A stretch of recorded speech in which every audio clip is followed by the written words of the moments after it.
হ্যাঁ বলুন ময়ূক বাবু। অফিসার, আমরা আমাদের মেয়েকে খুঁজে পেয়েছি, মানে আমাদের মিষ্টিকে খুঁজে পেয়েছি।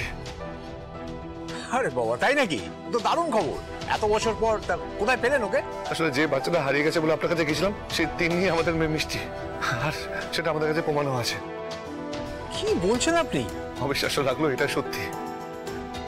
সব কথা আপনাকে খুলে বলছি, তার আগে একটা হেল্প লাগবে। আমার মেয়ে এখন স্বাস্থ্যকেন্দ্রে ভর্তি আছে, কাল ওকে বাড়ি নিয়ে যাবো। আজকে রাতটা যদি পুলিশ প্রোটেকশন দিতেন খুব ভালো হতো। হ্যাঁ নিশ্চয়ই নিশ্চয়ই নিশ্চয়ই, আমি ওখানে কনস্টেবল পাঠাচ্ছি, ওরা সারা রাত পাহারা দেবে, আপনি একদম চিন্তা করবেন না। অনেক অনেক ধন্যবাদ, থ্যাংক ইউ সো মাচ। আমি আপনাকে ফোন করছি।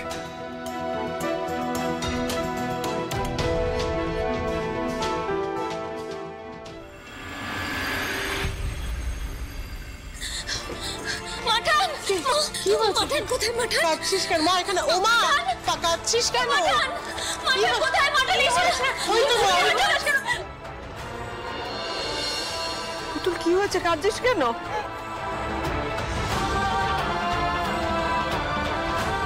পুতুল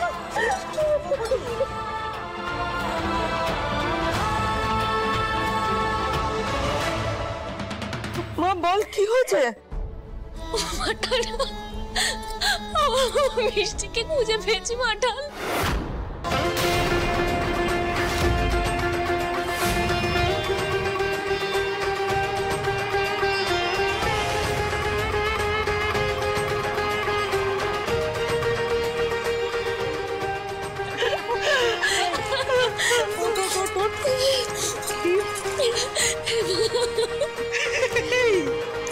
কি বললি?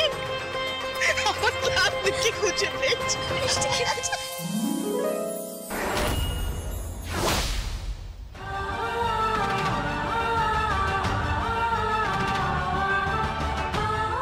সে কোথায়?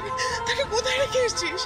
এতদিন সে তোমাদের সবার চোখের সামনেই ছিল, তোমরা তাকে দেখেছো, আদর করেছো। তার মুখের দিকে তাকিয়ে আমাদের সবার মুখে হাসি ফুটেছিল মা। আমাদের তিন্নি গো,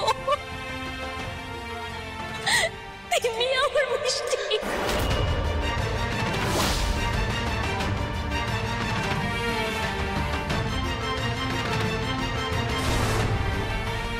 মানে পুতুল তুই বলতে চাইছিস তিন্নি, তিন্নি আমাদের নাতি মিষ্টি?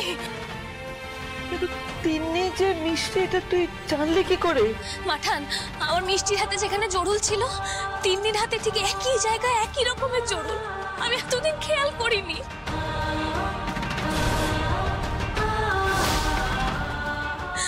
মা মঙ্গলচণ্ডীর কি কৃপায় আমার হারানিদিকে আমি আবার ফেরত পেয়ে গেছি।